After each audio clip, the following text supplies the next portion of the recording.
We came to the Four Sixes Ranch in search of a legendary cowboy, Boots O'Neill. He'll be 92 in September, and it wasn't hard to find him getting on a horse.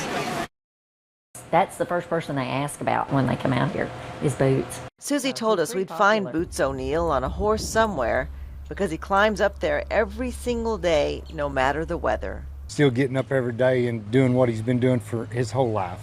You know, saddling his horse, putting his leggings on, pulling his boots on with his spurs, and going out and checking bulls and doing his thing, you know. The only thing that would stop this cowboy is a trip to the emergency room.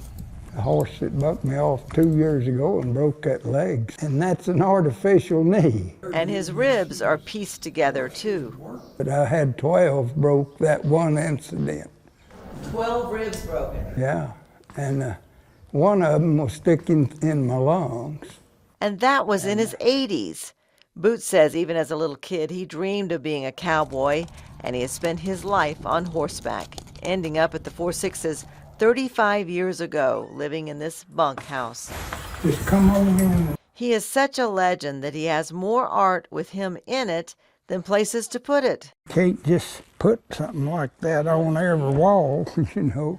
His house is full of hard-fought medals and sweet, fond memories. I always told her that I thought I was holding up better than she was. He says even his wife knew that when it was time to put his horse up, he dreamed of getting back on it the next day. I go to bed a lot of nights wishing that I had already slept and we're going to do what we're going to do in the morning. Yellowstone fans might get a glimpse of Boots in a few scenes on TV.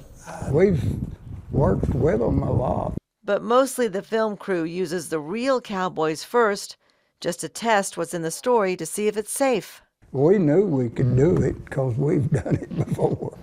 At the Four Sixes supply store, you'll find Yellowstone souvenirs. Thank you. Thank you. Along with a life-size picture of Boots O'Neill, in case you want a picture with the legend and he's not there. But Randall got lucky.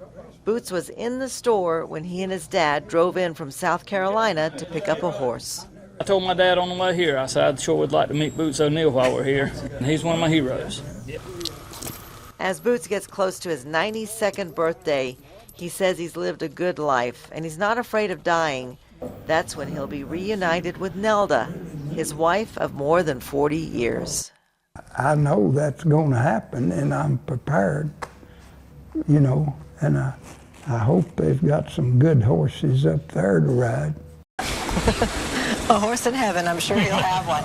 And Boots told me that it was Yellowstone producer Taylor Sheridan who threw him his 90th birthday party with a big dance floor and a band because he loves to dance. We saw him coming in and he was walking around. He does not get around like a 92-year-old. Not at all. I mean, it's like a 50-year-old out there. He's a tough cowboy.